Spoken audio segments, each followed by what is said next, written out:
Ang sabi niya, katatapos lang ng meeting nila ni Pangulo at may instructions na mag-insert o magpasok ng 100 billion worth of projects sa BICAM.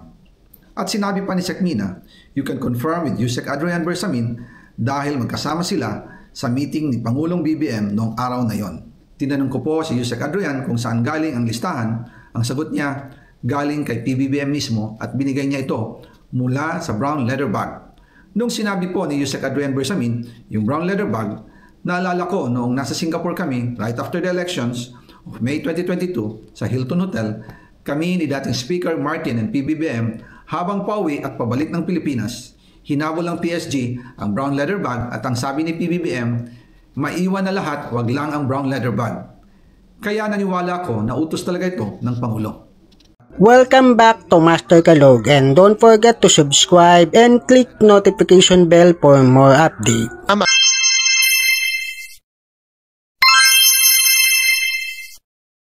Katatapos lang mag-ulat ng Pangulo kahapon ng mga nagawa upang mapanagot ang lahat ng sangkot. Sa loob lamang ng 3 buwan matapos ibunyag ni Pangulong Ferdinand R. Marcos Jr. ang mga irregularidad sa mga maanumalyang flood control projects ng bansa, marami na ang mga lumutang na personalidad at ang kanilang mga di umanong kinalaman dito. Kabilang narito ang dating kongresistang si Zaldico.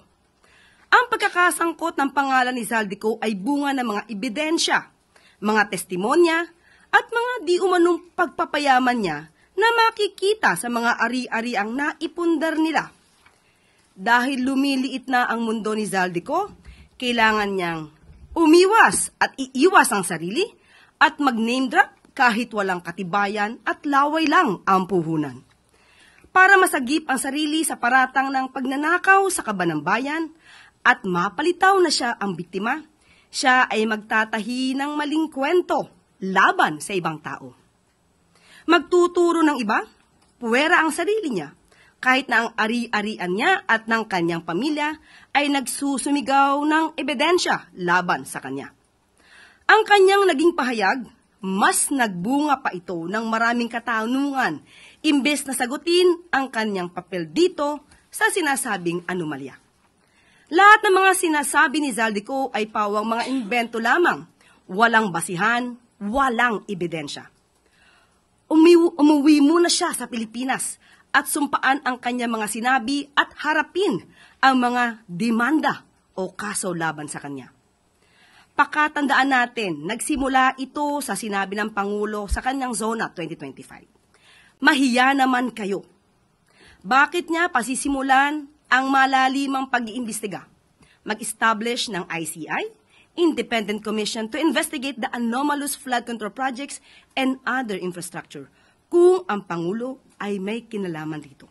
Logic, hindi ba dapat na iiwasan niya ang issue nito kung siya mismo ang mapapasok? Ang investigasyon na sinimula ng Pangulo ay unti-unti nang nagbubunga. Malinaw na ang mga pangyayari.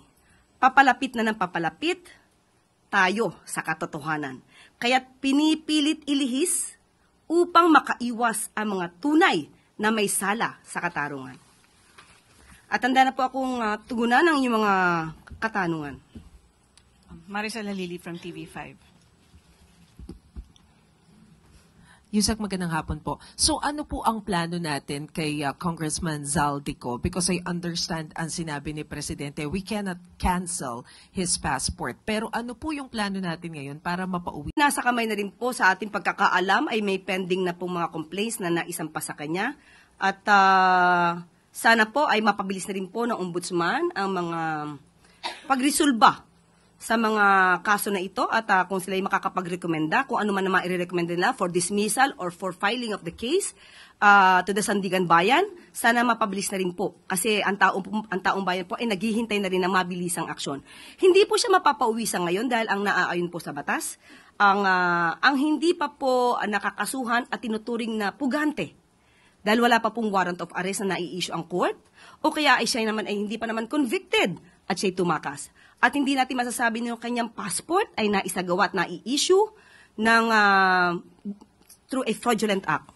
So, wala po pa kasi basehan para file ng petition or application for cancellation of passports ni Zaldico and DOJ at malamang po madismiss po ito ng korte kung hindi po bibigyan ng basihan sa pagkakansela ng passport. Meron po kasing mga opinion like that of Senator J.V. Ejercito na once na considered as a national security threat, pwede naman na pauwiin at kanselahin yung pasaporte kahit na wala pang direktang kaso. Do you consider him as a threat or at least a Ang kaso po na ipapataw sa kanya or malamang na maisa pa sa kanya ay patungkol lamang po sa graft and corruption, maybe plunder, hindi po natin alam kung ano magiging kaso dito. But hindi po ito sa ating palagay ay makukonsidera na issue about national security. So yun po. Sunod na tanong mula kay Raquel Bayan, Radyo Pilipinas. Yes, sir. Good afternoon. Isa po din sa mga accusation ni Zaldico, si Pangulong Marcos umano po, yung nag-utos ng 100 billion peso insertion, na karating na po kaya ito kay Pangulong Marcos. What was his reaction po? Opo, at ang updated naman po ang ating Pangulo at katulad naman po sinabi ni Secretary Mina, hindi po obligasyon at wala pong papel ang Pangulo sa sinasabing insertion. Sabi nga po nila, kung ang Pangulo, ayon na rin sa sinabi ni Zaldico, ay hari daw. Bakit po kaya sa insertion pa ilalagay 100 billion pesos kung pwede naman po itong isama mismo sa NEP? So doon po ay katakataka at alam natin na mukhang may gumawa ng kanyang salaysay at mukhang hindi niya naiintindihan ang kanyang mga sinasabi ron.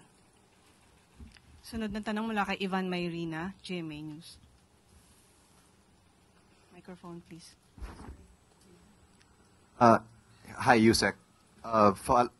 Kaugnay sa tanong ni Raquel, na nung napag-usapan ho ninyo ito ng Pangulo, what was his reaction? Galit ba siya? Is he more determined now to have former Congressman Zaldico be made to go back to the Philippines para ho maimbestigahan yung mga sinasabi niya? Katulad ng sinabi natin, at sinabi po ng Pangulo kahapon, ang pagsasampa po ng kaso ay hindi pang optics lang.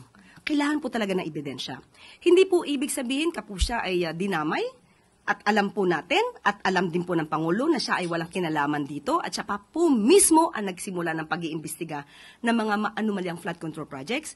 Hindi po siya nababahala dahil alam po niya ang katotohanan at kami po mismo ang magbibigay sa inyo ng mga detalye para malaman po ninyo ang mga sinasabi ni Zaldico ay pawang kathang-isip lamang.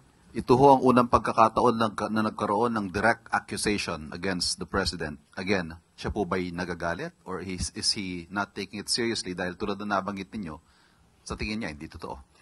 Hindi po natin masasabing hindi niya to siniseryoso. Ang akusasyon, kahit ano po ang mangyari, maaaring may maniwalang tao.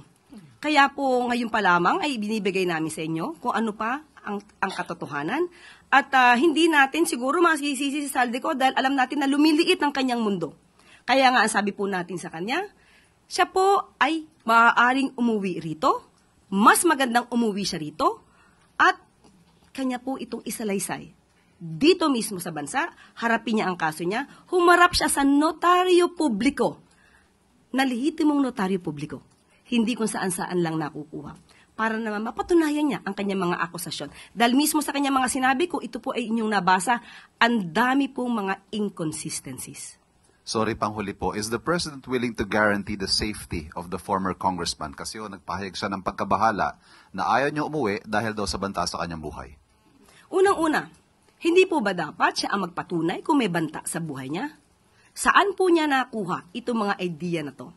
Nung umuwi po ba siya dito, or rather, nung siya ba ay umalis, may pagbabanta na sa buhay niya? Nasa na mga records na masasabing may nagbabanta sa buhay niya? Dapat niya po munang patunayan yan bago niya ibuka ang kanyang bibig. Okay. Sunod na tanong mula kay Eden Santos, Net25. Yusek, ano po yung naging dahilan ni Kong Zaldico? Bakit siya biglang bumaliktad at itinuro ang Pangulo at si former Speaker Martin Romualdez dito po sa korupsyon sa flood? Kung natin close yung kanilang relationship, pinupuri pa nga siya ng Pangulo bilang chair ng appropriations before sila po ni Speaker Martin. But biglang naging ganito po yung kanyang salaysay at itinuro niya mismo ang Pangulo dito sa anomalya na ito. Unang-unang po, parang wala naman po ako masasabi na sila ay close. Wala po ako nakikita kung gaano ang closeness nila.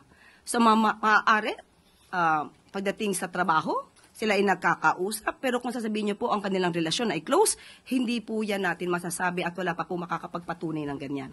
Unang-una po kung anong dahilan niya, yan po ang magiging trabaho ng mga matitinong mga media practitioner. Kayo po ang magtanong sa kanya. Bakit siya nagsasabi ng mga ganitong kwento at hanapan niyo po siya ng ebidensya? Dahil kung kami po ang tatanungin niyo, hindi namin alam kung bakit siya nagsasalita ng kasinungalingan. Most probably, para itawid ang kanyang sarili at sabihin wala siyang kasalanan. Yun ang pinaka-basic reason. Pero kung ano pang mas malalim na dahilan niya, kayo na po ang magtanong sa kanya. Ano po yung ini-expect ng Pangulo na implikasyon itong paglantad ni Zaldico at pagturo mismo sa kanya sa anomalyang ito, lalo't ang taong bayan po ay sinasabing galit na nga sa nangyayaring matinding korupsyon po sa gobyerno? Ang implikasyon pong nakikita natin ay mas magagalit ang mga tao kay Zaldico dahil sa kanyang pagsisinungaling. Makikita natin na lahat ng kanyang sinabi, katulad na nga ng mga ekspertong sinabi, bakit kailangan pa na mag-insert ng 100 billion pesos samantalang kaya namang isama ito sa NEP. So doon pa lamang po, dapat magalit talaga ang tao dahil marami nagsisinungaling para maisalba ang kanilang sarili. Salamat. Next question mula kay Christian Yusores, DZMM. Hi, Yusek. May mga ulat po na lumabas sa social media na nagpatawag di umano ng meeting si Pangulo sa kanyang security cluster. Is the palace in panic mode dahil so posible po na mag-spark na naman ng panibagong public outrage yung expose ni dating congressman ko? Wala po ako nabalita ang ganyan. At ako sino po ang nagsabi niyan, muli, patunayan po niya. Tayo po nga ay dapat papunta ng Intramuros Hindi po ba? At meron doong event. So, wala pong panic mode na tayong pinag-uusapan. Kailangan lang po nating magkaroon ng press briefing ngayon para po maipaliwanag sa mga kababayan natin kung sino ba talaga ang nagsisinungaling. So, Mr. Zaldico, mas maganda po, umuwi kayo dito. Kung maaari, sabayan nyo na rin po yung ibang mga fugitive na nagtatago sa ibang bansa. Last two questions. First from Katrina Domingo, ABS-CBN. Undersecretary, ano po yung balak ng palasyong gawin to address Zaldico's accusations? Aside from denying it, does the palace intend or the president intend to file charges against him? Depende po. May part 2 pa. Sabi yung part 2. Parang part 1 pa lang to. So malamang gagawa na naman to ng panibagong kwento dahil nadinig na niya kung anong sinabi natin. So abangan natin kung ano na namang tahitahing kwento ang inyong madidinig mula sa kanya. Kaya, be cautious. Now, follow-up question. As mentioned earlier, Zaldico's statements might spark a fresh outrage from the public. How concerned is the president with the upcoming INC rally over the weekend? Alam ko naman po na ang mga miyembro ng INC ay matatalino, makadiyos, makabayan. So alam po nila kung sino nagsisinungaling at alam po nila kung sino ang tunay na nagtatrabaho para sa bayan. So yun lamang po. Tandaan natin, walang ganyang karaming air assets ang Pangulo. Kaugnay sa mga impormasyon na inyong nalaman at sa mga issue na kaakibat nito, mahalaga ang inyong opinion at katwiran. Don't forget to subscribe, like, and share. Thank you for watching.